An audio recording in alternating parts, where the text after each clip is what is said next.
Hi everyone, my name is Bürki, and welcome to the final regular season episode of the Bürki Breakdown. I'm planning on doing a recap episode as well as some more episodes this off-season, especially when things get going with transfers and signings. The guys had their 34th and final match of the season on October 18th against Real Salt Lake at Energizer Park.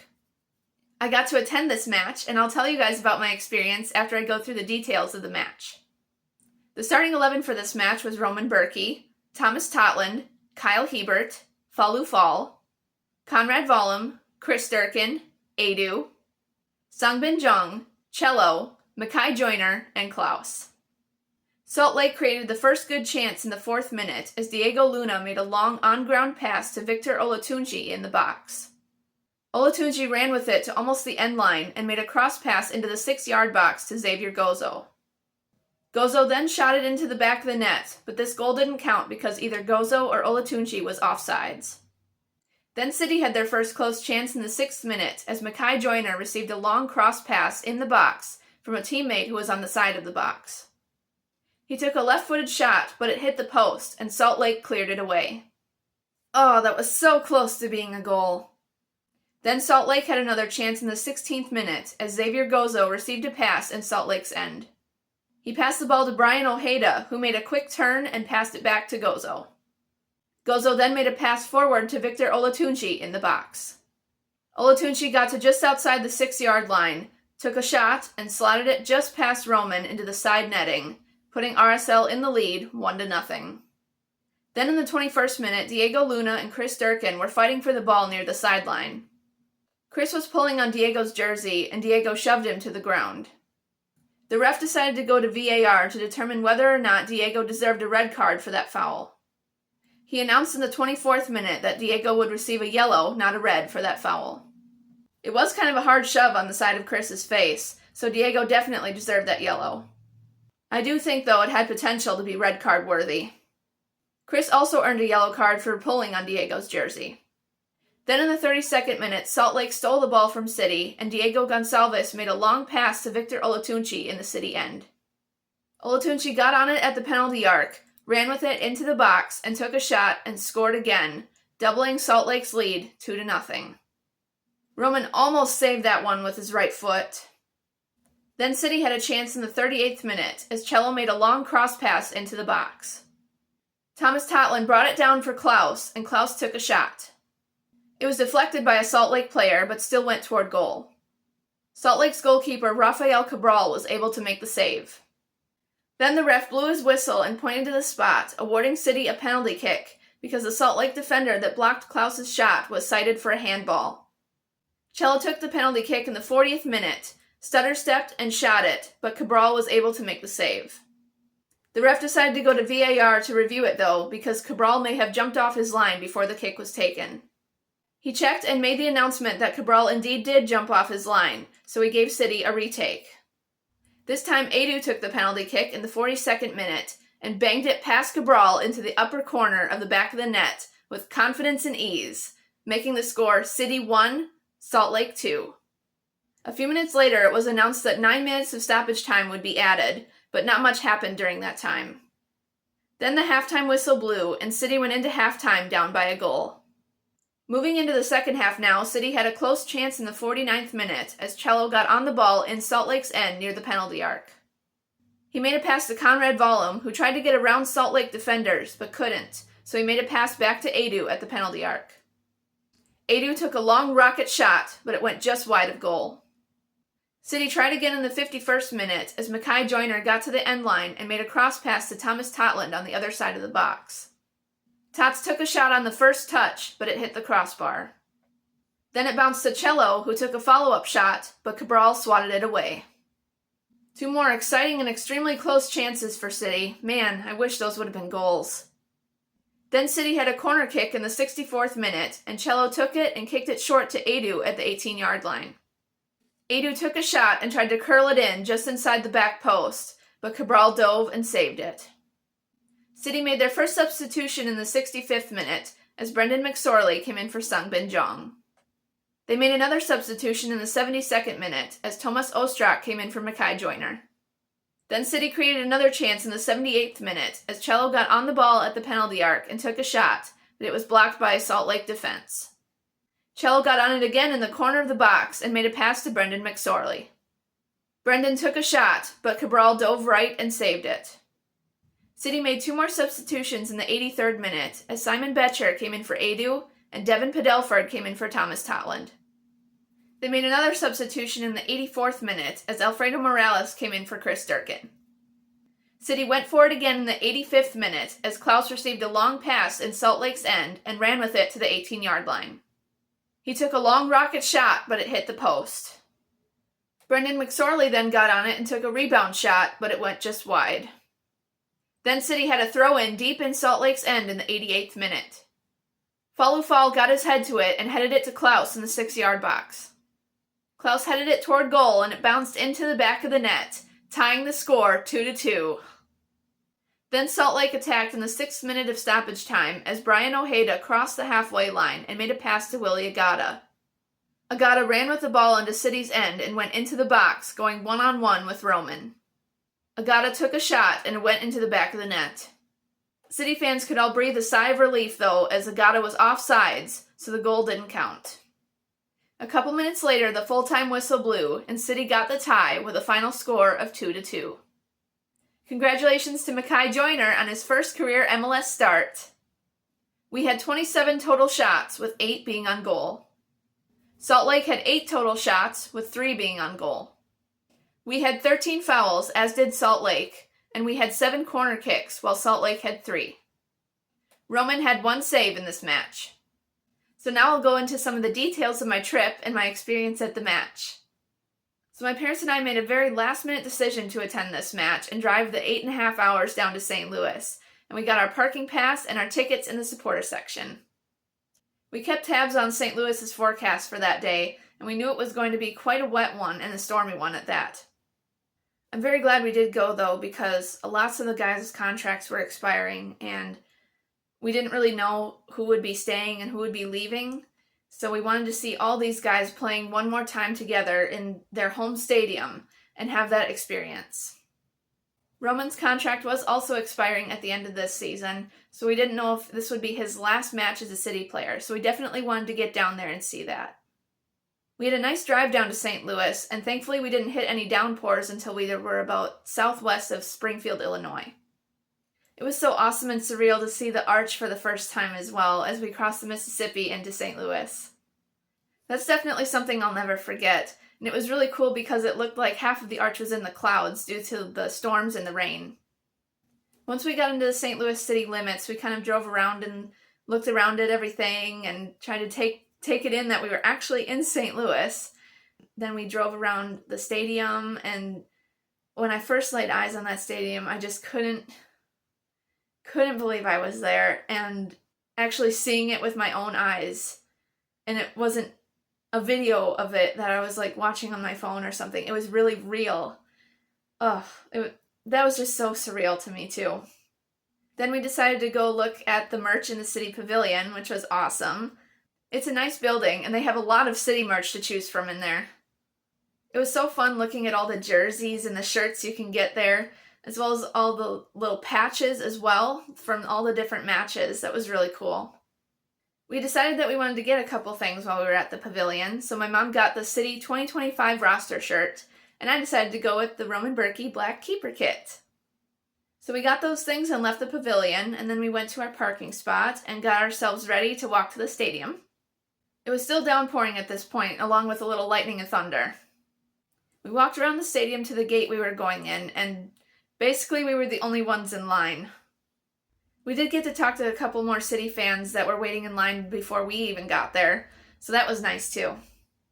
The gates were supposed to open at 6:30, but they pushed it back to 7 due to the lightning, so we had to stand out in the pouring rain a lot longer than we planned on. Thankfully, though, it did let up a little bit before we went in. Immediately when the gates opened, my parents and I rushed to the supporters section so we could get a good spot down in front. Once we got down there, I just tried to take it all in, and I just couldn't believe I was there. It was just such a cool, surreal, incredible experience to be actually standing in that stadium. I wasn't just watching it on TV, I was actually there, which is still so surreal to me. I also get that same feeling when I'm in Allianz Field watching the guys play in Minnesota.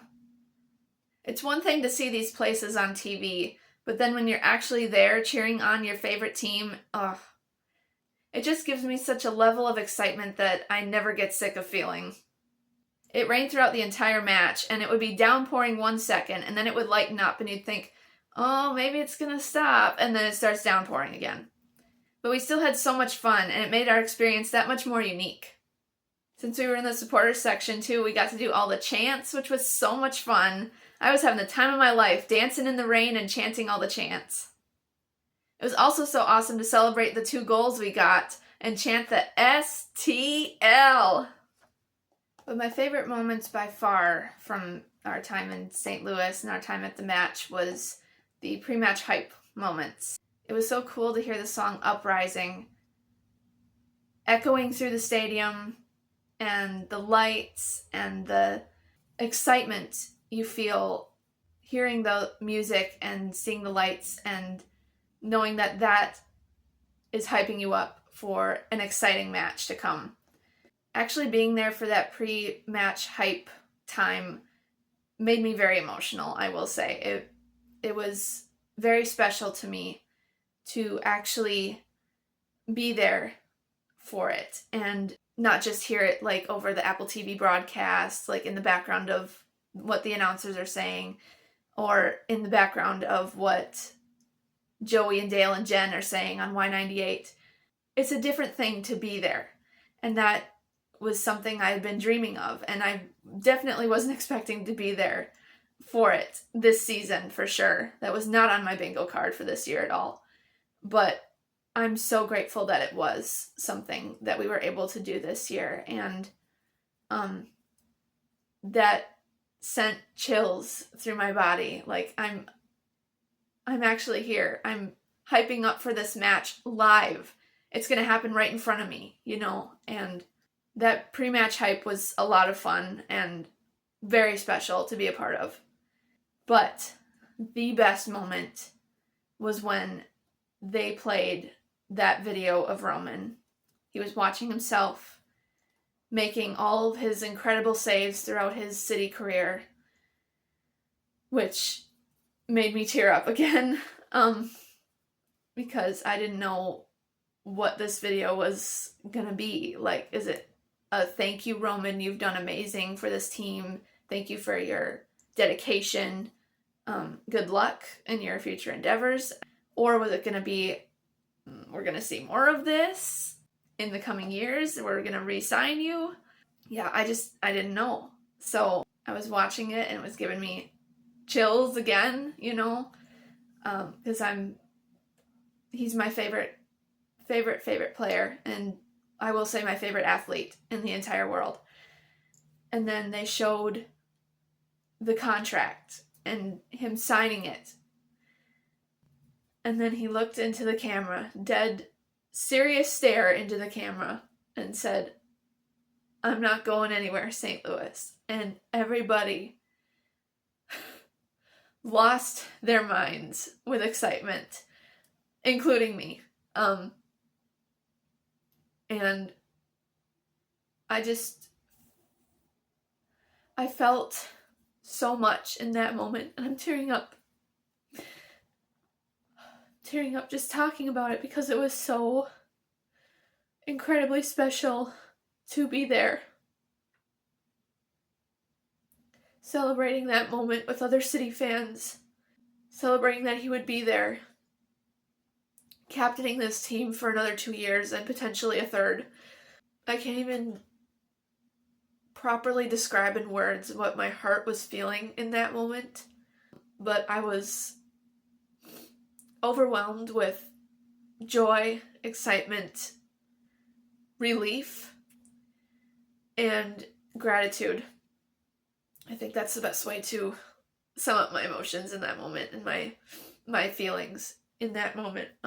I was so joyful and excited because he was staying, and relief because I didn't have to wonder if he was staying anymore, and relief because I've also come to love this team so much because they're all such great guys and have become very close with Roman too. And to see that be extended was something that made me very relieved as well. And I wasn't left in wonderment of, is he going to stay? Is he going to go? We know now that he's staying, and that brought me such relief. And then I was also feeling gratitude because I got to experience the initial real, true, raw emotions of that announcement, and experience that for the first time with everybody in the stadium. And even though the stadium wasn't filled to capacity because of the weather and because of, I'm sure, other circumstances too, the crowd was so loud during Roman's announcement and during the match. It sounded like a full capacity stadium. Yeah, I was just so grateful to be there in that moment of him announcing that he was not going anywhere, and to be there with, celebrating with City fans, and hearing the roar of the crowd and the excitement of the crowd in that moment too was just something I'll never forget. And that alone made me so glad that we went down there. Obviously, I hope for a win for their last match of the season, but I was very glad they got the tie, for sure. Especially after being down 2-0. They did make an incredible comeback, and that match was entertaining, I will tell you. We had so many close chances, and I wish more of them could have gone in, but it was very exciting, for sure, to see the guys trying and not giving up. And then getting those 2 goals and getting the tie. It was also awesome to see Edu make an incredible banger of a PK live in person. He's so good at penalty kicks. Edu, you're awesome. But yeah, that Roman video was the best moment and the most unexpected moment for sure, because I thought it would be weeks before we found out anything about if Roman was re-signing or going to a different team or what was going to happen. They decided to announce that right away, which I thought was very nice, because I think we were all relieved in that moment, knowing that our steady keeper, our captain, was going to be with us for sure another 2 years, and with a club option for a third, which is amazing, to say the least. And I just could feel the relief that everybody felt, I think, in that stadium. That was a moment I will never, ever forget, and I'm so grateful every day since that I've gotten to experience it. I'm just so grateful that we made the decision to go, even though the weather was very crappy. I had the time of my life chanting and watching my favorite guys play. Watching them live is something I'll never get sick of, I will say, and I already cannot wait for next season. There's going to be a lot that happens this off-season, which is going to be quite a bit to digest, but I have a feeling that it's going to be a good future for this club, and I'm so glad that Roman is going to still be a part of it. I'm also hoping that Critch stays on as coach, and it will also be interesting to see who our new sporting director will be. So I'm looking forward to covering all the news that comes out this off season. I'll be doing a few episodes at least during the off season, and I can't wait for next season already. I'm so excited and so grateful that Roman's going to be a part of it. We have a special team, and I will be going over the end of season roster decisions because a lot of the guys I was hoping would stay are staying. So we're going to go through that in a moment. But I just want to close my experience story by saying a special thank you to St. Louis City for the incredible experience I had and for re-signing Roman, because that was the best news ever. And I also want to thank them for naming me the most positive fan this year. That meant so much to me. And I'm so glad that I was able to give the guys some boosts of positivity through my comments and stuff, and that be that little extra light of positivity for them this season, because it was a rough season. I feel very honored to be named that, and I want to say thank you to the people of St. Louis City for naming me that most positive fan this year. You have no idea how much it means to me, and thank you so much, guys at St. Louis City. Thank you. I also want to say thank you to Simon, who autographed a picture for me after the match.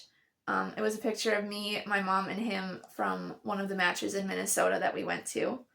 So thank you, Simon, for taking the time to do that. That meant a lot as well.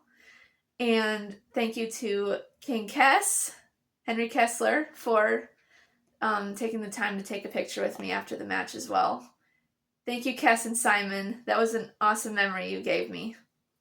So yeah, to sum up everything I've just talked about, I wouldn't trade those moments for anything in the world, and I'm so glad we made a decision to go, even though the weather was not good.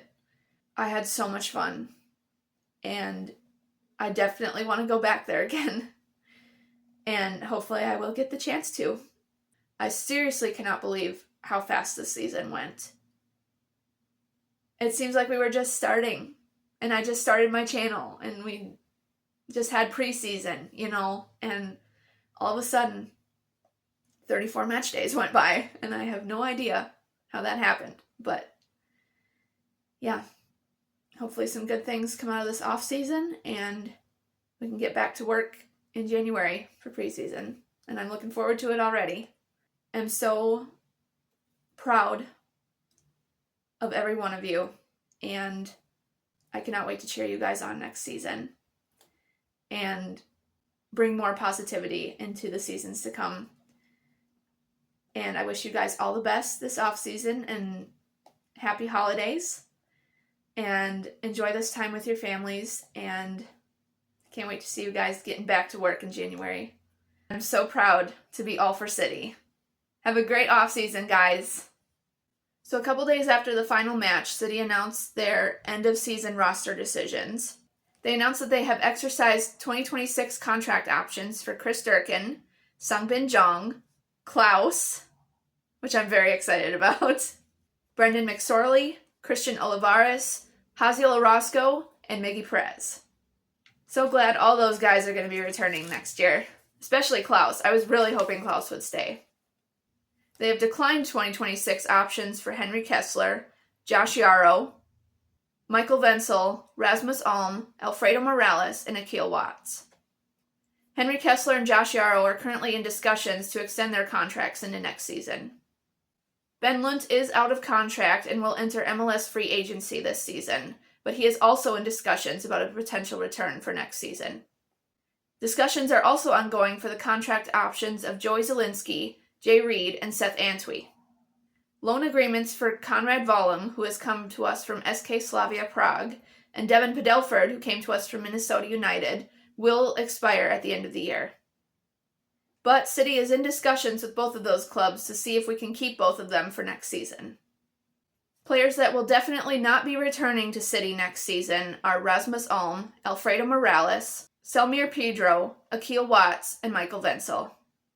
Thank you guys so much for your time with City. May God bless you in your future endeavors. So to wrap things up this episode, I just want to say that I'm very excited to see what happens this off-season and see who stays and who goes. And I will be covering that. I will be doing episodes throughout the off-season covering those transfers and signings that come up. And I will also be doing like a recap episode of this season, talking about some of my favorite moments from the season and also what I'm looking forward to for the coming season. So be sure to subscribe to my channel and turn on your post notifications so you don't miss out on those videos when they come out. And if you like this video, please give it a thumbs up down below. And also leave a comment telling me how well you think City did during their match against Salt Lake, as well as what you're excited for the upcoming season, and also whether or not you think Critch should stay on as head coach.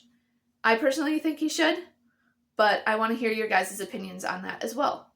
So leave me a comment, even just saying hi, letting me know where you're watching from. And if you aren't already following me on my social media accounts, I'm on Facebook and Instagram at the Bürki Breakdown.